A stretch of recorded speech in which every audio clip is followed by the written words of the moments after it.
Erev Tov, Hashem Hashem Naaseh, Venasler, Venarviach, Lechaim Tovim Shalom, en ce dimanche soir 28 du mois d'août, et Rosh Chodesh Elul. Shiur acheté par la famille Brami Ayekara, Bezrat Hashem, pour les 12 mois de Yehuda ben Inès Nusha Brami.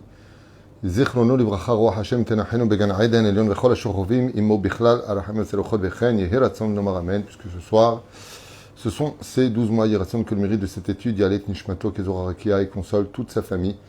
Ou bichlalam, celle qui a acheté ce shiur, bracha ve'atzlacha mechol ma'aseyadea, Bezrat Hashem idbarach, qu'on n'ait que de bonnes nouvelles au sein du peuple d'Israël, que Dieu vous bénisse sur tous vos chemins.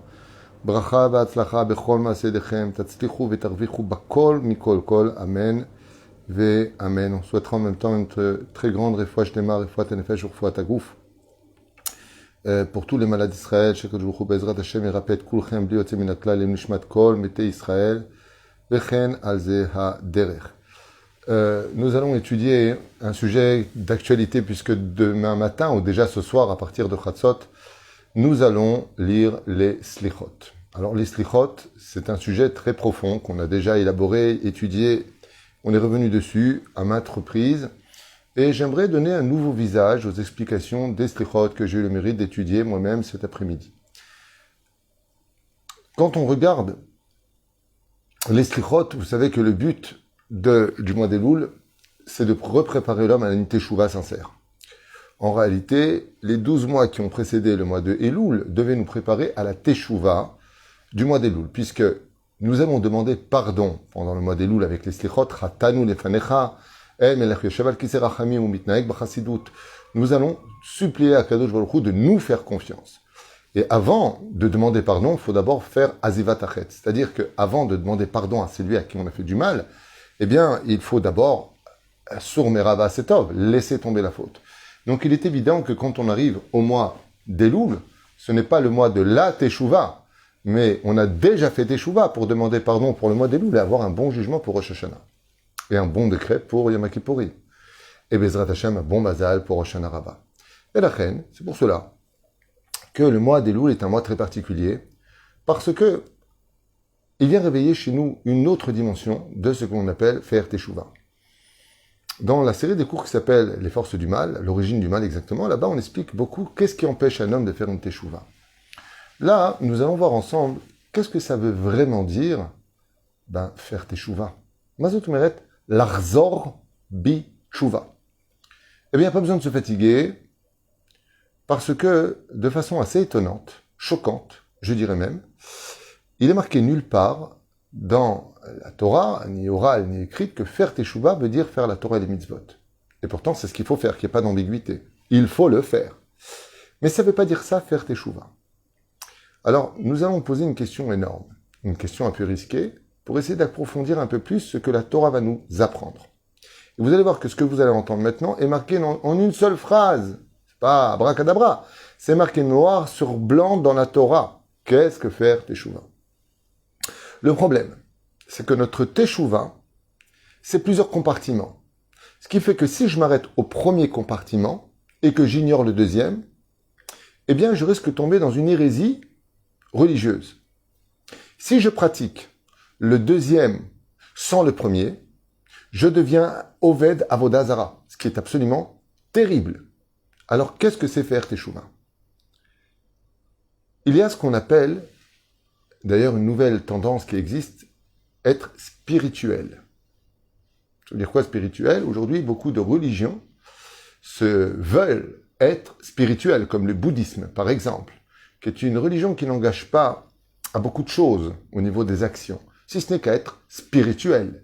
Les moines dans leur monastère, c'est spirituel, mais ça n'engage pas spécialement à beaucoup de choses au niveau de l'action. Ça veut dire devenir des anges. Et là, c'est dangereux. Parce que si Dieu a créé des humains, c'est pas pour en faire des anges. Et pourtant, notre Teshuvah ne peut pas se compléter sans le côté spirituel. En d'autres termes, il faut que je sois spirituel. Et le deuxième wagon qui suit, comme vous allez l'entendre dans la Torah elle-même, c'est la pratique de la Torah et des mitzvot. Ce qui fait que si je ne suis pas spirituel, mais je pratique la Torah et les mitzvot, je suis un espèce de robot qui pratique sans cœur sans conviction, sans adhération à la spiritualité. Je le fais parce qu'il faut le faire, parce que mon père le faisait, parce que c'est une habitude. Et puis, demain, il faut arrêter, j'arrête, j'ai pas de problème. De l'autre côté, il y a cette dimension spirituelle qui demande à être développée. Et qu'est-ce que ça veut dire être spirituel? Leidabek Bachem. V'atem adevekim badonai Elohechem haim kulchem hayom. Écoutez bien ce secret. Vous savez que pour faire la Torah et les mitzvot, il faut être vivant, puisque les morts ne les pratiquent plus. Un mort ne met pas de tefillin, ne fait pas les mitzvot de la soukha et tout ce que nous avons, le respect des parents. Après la mort, il n'y a plus rien. Dans le sens où on ne pratique plus la Torah. Velo ametim alléluia. Les morts ne pratiquent plus. C'est tant que tu as ton corps, grâce à ce corps, que tu peux faire la Torah et les mitzvot. Mais pour faire la Torah et les mitzvot, il y a une condition. C'est de vivre. V'atem adevekim badonai Elohechem chaim kulchem hayom. C'est très bizarre. Et vous qui adhérez à Dieu, c'est le côté spirituel. Aimer Dieu, servir Dieu, se rapprocher de Dieu. Chaim kulchem hayom. Regardez dans le verset du chapitre 30, dans le livre de Devarim, quelque chose de nifla. Il y a marqué comme ça, dans le verset 2, chapitre 30. Veshavta ad Adonai Elohecha, et tu reviendras jusqu'à l'Éternel, ton Dieu, côté spirituel.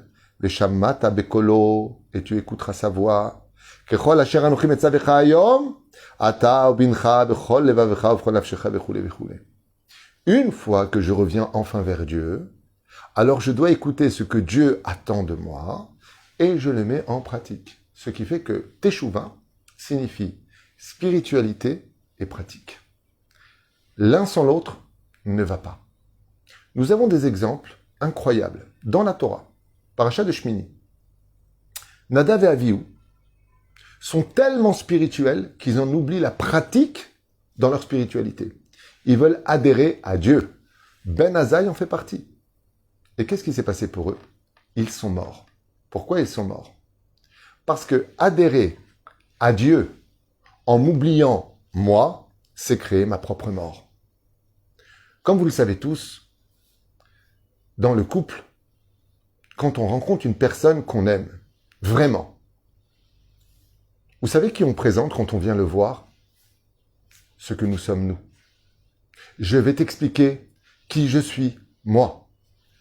Et la femme qui est en face de nous va se présenter et nous expliquer qui elle est, elle.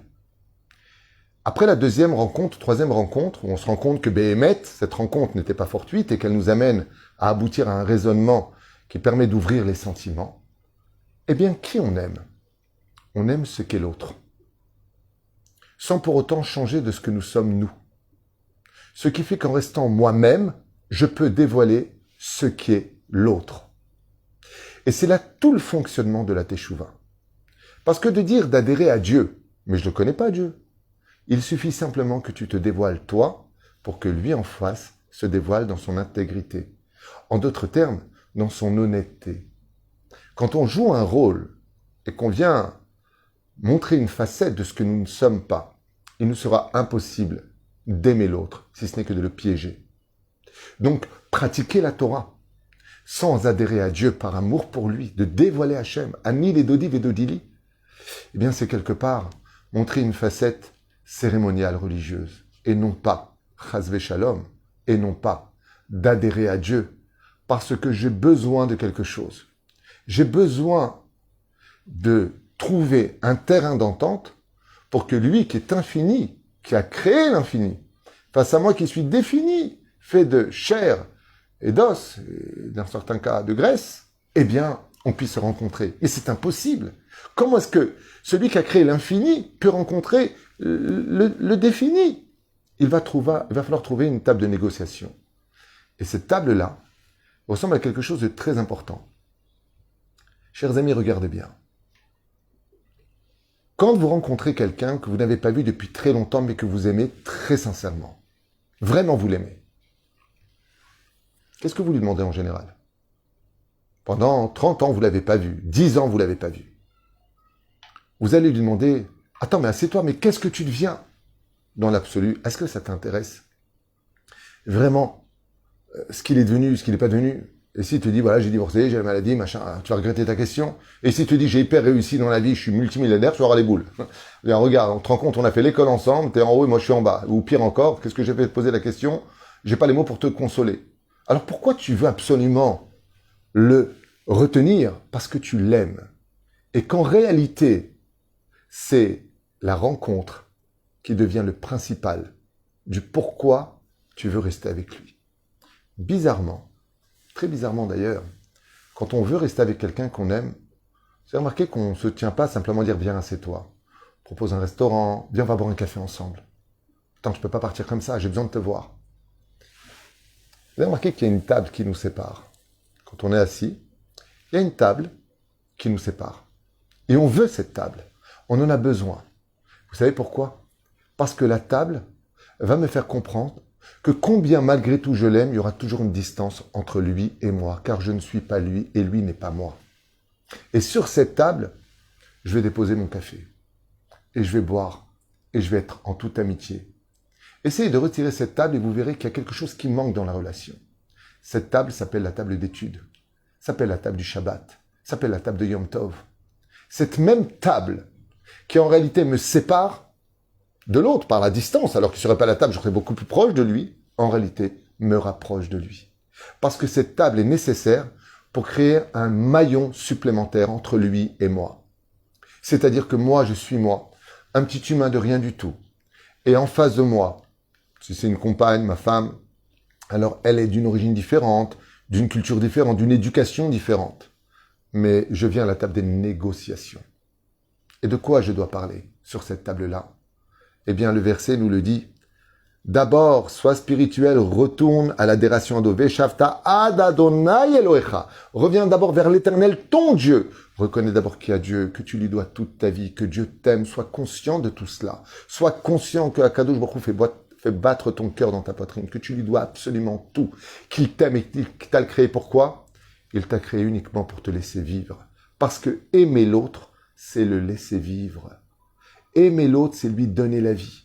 Lui donner un espace où lui aussi, malgré le fait qu'il te doive tout, a le droit de parler avec toi.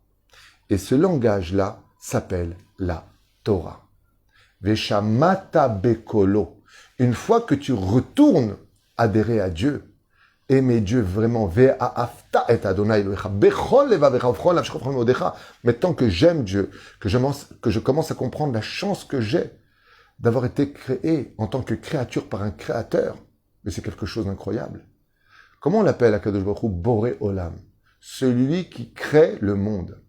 Le fait de créer vient nous apprendre une dimension exceptionnelle.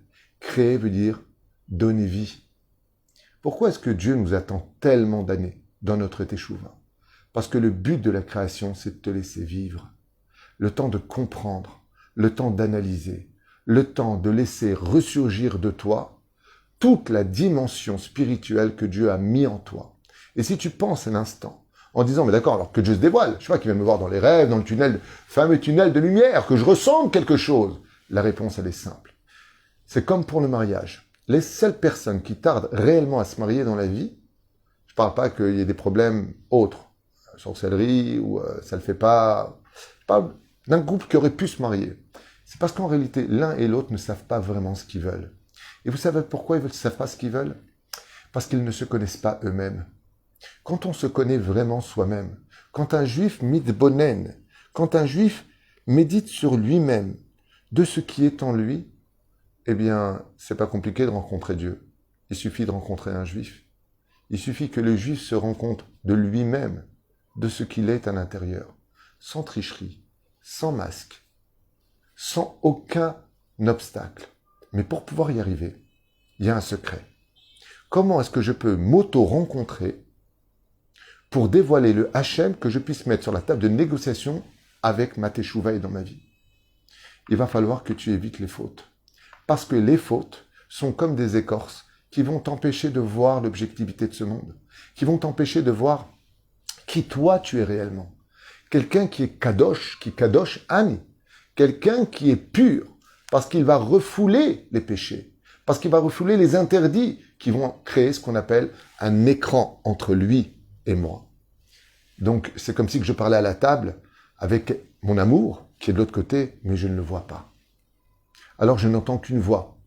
Je ne deviens que pratiquant. Pour être spirituel et pratiquant, il faut être spirituel, c'est-à-dire sans faute. Là où la matière n'a pas de pratique. Mais de l'autre côté, il va falloir que je dévoile cette lumière. C'est comme tu dirais, si la lampe est pétée, tu n'auras pas de lumière. Donc prends une lampe qui est neuve. Prends une lampe qui n'a pas encore été touchée par l'anxiété, par les problèmes de la vie, par le manque d'émouna, par la colère, par toutes sortes de mauvaises choses. Mais une fois que c'est fait, tu as la lampe. Bravo, mais il faut la brancher. Donc il va falloir que tu bouges. Prends ta main et agis. D'un côté, je crée la lumière spirituelle en éloignant l'obscurité que provoquent les fautes. Et de l'autre côté, je me branche avec la pratique pour dévoiler une lumière qui, par contre, grâce à cette extraordinaire luminosité dans la chambre, je vais enfin pouvoir voir mon Créateur. Et là, quand je le rencontre, je viens à la table de négociation qui s'appelle le langage de la Torah. Vous allez remarquer quelque chose d'incroyable. Quand on aime vraiment une personne, mais vraiment, on parle avec lui, « Oh, si j'avais su qu'un jour je te rencontrerais, qu'est-ce que je suis heureux de te voir. Attends, t'as 5 minutes, viens, on prend un café. Je peux pas, on est obligé de parler. » Tu t'assois à la table et puis tu parles. Vous allez voir que le contenu du langage devient moins important que la rencontre du plaisir d'avoir partagé un peu de temps ensemble. C'est ça les slichot. Les slichot, c'est venir dire à Hachem, Hachem, je te retrouve. Maintenant, je te revois. Parce que comme j'ai fait tchouva et que je me suis nettoyé de toutes les impuretés que j'avais avant, j'ai arrêté avec mes ch'touillottes des films et ainsi de suite, patati patata, chacun a son domaine, chacun fait ses addictions, chacun avec ses mensonges, mais on ne peut pas mentir à sa conscience. Maintenant que je me suis débarrassé de ça, je viens te rechercher. Pourquoi? Parce qu'il va falloir qu'on crée une table de négociation entre nous. C'est pour ça que toutes les fêtes juives se passent toujours autour d'une table. Toutes nos fêtes ont lieu autour d'une table, avec un repas. Et on va chanter en l'honneur de Dieu. Et on va parler avec Hachem. Et de quoi Dieu veut qu'on parle? Shamata Bekolo. Écoute, ton Créateur est venu te parler. Ton Créateur est venu t'inviter dans sa vie. Est-ce que tu veux partager ta vie avec moi? Tu sais c'est quoi ma vie? C'est spirituel, il te dit Hachem. C'est Torah, mitzvot et bonne action. Et toi, tu lui dis, oui, mais moi, je suis humain. J'ai des besoins, j'ai des envies. J'aime bien manger, j'aime bien boire, j'aime bien dormir. J'ai besoin de vacances. Tu veux partager ma vie? Et Dieu te dit, Bekef. Alors regarde ce qu'on fait. Pour qu'on soit tous les deux heureux. Et qu'on se retrouve dans tout ce que tu vas faire, dans ce que toi tu veux vivre, tu vas m'inclure à l'intérieur. Bois, fais ta bracha. Mange, fais ton birkat Amazon. Dors, fais ton kirat shema à la mita. Mais n'oublie pas un détail. Il y a des moments où on va créer un besoin. On a besoin de se parler. Parce que l'amour sans langage, ce n'est pas de l'amour. C'est bestial. L'amour sans le langage, comme vous pouvez le constater, quand on aime vraiment quelqu'un, même de l'entendre au téléphone, « Oh, comment tu vas? Ça se passe bien là où tu es? N'oublie pas, chérie, que je t'aime. » Waouh! Makara, tu le vois pas. Parce que le langage des sentiments, c'est le dialogue. C'est pour ça qu'un couple commence à mourir dès que le dialogue n'est plus sur la table des négociations. Dès qu'on ne se parle plus, on est déjà en train de créer une fissure à l'intérieur du cœur. Et pour éviter cela, eh bien, nous avons les slichot. Et qu'est-ce que c'est les slichot? C'est venir reparler avec Dieu et lui dire tout ce qu'on a à lui dire, qu'on regrette de ne pas l'avoir connu, qu'on regrette de l'avoir ignoré, qu'on regrette de l'avoir carrément mis de côté et d'avoir mis constamment des écrans devant nous avec toutes ces avérotes. Et chacun de ces écrans est retiré chaque jour des slichot. Chaque jour, il est retiré. Pourquoi? Pour qu'on puisse mieux voir Hachem. Jusqu'à redevenir à un tel état de teshuva que le jour de Yom Kippourim, bizarrement, nous ne sommes plus des anges, mais nous sommes devenus spirituels. On est tous habillés de blanc. On ne mange pas comme les anges. On ne boit pas comme les anges. On ne dort pratiquement pas à Kippour. On est constamment en train de parler avec Dieu. Toute la journée de Yom Kippour, on répète inlassablement les slichot à chaque prière pour dire à Dieu, tant que le dialogue existe entre nous, c'est que l'amour peut ressurgir constamment entre nous. C'est pour cela qu'il est très important, pour ceux qui sont uniquement spirituels et qui ne sont pas pratiquants, de comprendre qu'ils pratiquent une adhération à Dieu où il n'y a pas de dialogue. Parce que le dialogue avec Hachem, c'est dans la pratique qu'on la retrouve. C'est comme si tu as une superbe lampe, mais tu l'as pas branchée, tzaddik. Il n'y a pas de lumière qui sort de toi. Et ça devient les juifs du cœur. Un très grand danger. Et pourtant, Rachamana, Libabae, dit la Gemara dans Sanhedrin, Dieu, Davkouv Vav, il veut le cœur de l'homme. Voilà, Dieu est dans mon cœur. Voilà, je suis spirituel. Bon, ok, je prie pas, mais ça veut pas dire que je n'aime pas Dieu. Alors, comme une femme te le dirait, t'arrêtes pas de me dire que tu m'aimes. Alors, prouve-le en m'épousant. Pourquoi on a si peur du mariage? Parce que le mariage, c'est prendre ses responsabilités et prouver ses engagements. Quand on dit avec une bague, c'est d'avoir la force de rentrer sous cette union et de créer une troisième partie de notre existence. Il y a toi, et je te laisse tel que tu es. Je ne viens pas te critiquer. Il y a moi, tel que je suis. Mais il y a quelque chose de nouveau maintenant. Il y a nous. Et les slichot, chatanu lefanecha. Si vous observez bien, tout est dit au pluriel. Tout comme Dieu accepte de venir nous écouter par amour, un il et dodi vedodili, aussi à toi de venir dire les slichot par amour. Et si on agit ainsi, vous verrez Be'ezrat Hashem, beaucoup plus de lumière dans vos vies, des décrets de joie et d'allégresse, des mariages pour nos enfants, une parnassa blissof, im bechukotai telechu, et mizvotav tishmeru, basitem otam. Si vraiment vous pratiquez la Torah avec sincérité, que d'un côté il y ait cette spiritualité, comme vous verrez Be'ezrat Hashem, vous allez voir, par exemple, votre fille, elle vous amène un khatan, et vous voyez son visage, il est pur, il est spirituel. Vous allez l'aimer tout de suite. Quelqu'un de spirituel, c'est quelqu'un qui n'est pas dans la surface des choses. Il n'est pas dans la superficielle, le côté superficiel de l'histoire de l'humanité, de sa vie. Il est dans le Icar. Ses discussions sont importantes. Ses réflexions sont magiques. Pourquoi? Parce que dans la spiritualité, il y a beaucoup de lumière. Et de l'autre côté, quand on le voit pratiquer avec amour la Torah et les mitzvot, on n'ose même pas le déranger. Il devient un exemple pour les autres. C'est pour cela que dans le monde de la Torah, de ceux qui pratiquent la Torah, il faut qu'ils fassent très attention de pratiquer beaucoup plus leur spiritualité dans la pratique physique des mitzvot de la Torah. Et non pas comme va étudier un universitaire. À l'université, une matière quelconque, il va falloir que lui, Ezrat Hashem, introduise de la spiritualité, de savoir qu'il a une chance inouïe d'être en train de parler avec le Créateur du monde. Car la Torah est un dialogue. La Torah parle. Vaïdaber Adonai el Moshe Lemor. Daber el Ben Israël. Vayomer Hashem. Toute la Torah est remplie de dialogue. Dieu dit au peuple d'Israël, Moshe répond à Kadosh Baruch Hu, et ainsi de suite. On parle avec le Créateur du monde. On l'a vu avec Yerovam ben Nevat, quand Dieu lui dit, si tu fais tchouva, eh bien, je te propose de marcher avec moi et David Ameller dans le Gan Eden. Et Yerovam ben Nevat, il dit à Dieu, qui sera en tête? Qui sera le premier devant? Il lui dit, David. Il lui dit, ça ne m'intéresse pas. Mais de quel droit tu te permets de répondre à Dieu? Comment tu peux respirer devant Dieu? Agmara vient nous apprendre que ce que veut Hachem, c'est le dialogue. Et des fois, dans notre vie, quand ça ne va pas, c'est parce que Dieu veut qu'on dialogue. Tu sais, un jour, tu pourras lui dire à son attend, mais Hachem, tu ne m'as pas donné. Et Dieu te dira, pourquoi tu me l'as demandé?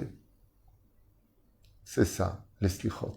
Devenir quelqu'un qui laisse enfin de l'existence à Dieu dans sa vie de tous les jours, dans son lit, en vacances, partout où il y a Dieu avec lui. Il est spirituel et il aime la spiritualité. Et de son côté à lui, il va mettre en pratique pour permettre à Dieu de s'instaurer dans le monde matériel et de pouvoir rentrer avec lui, comme enseigne toute la chassidoute. C'est le langage de toute la chassidoute. Être capable de faire une maison à Dieu sur terre.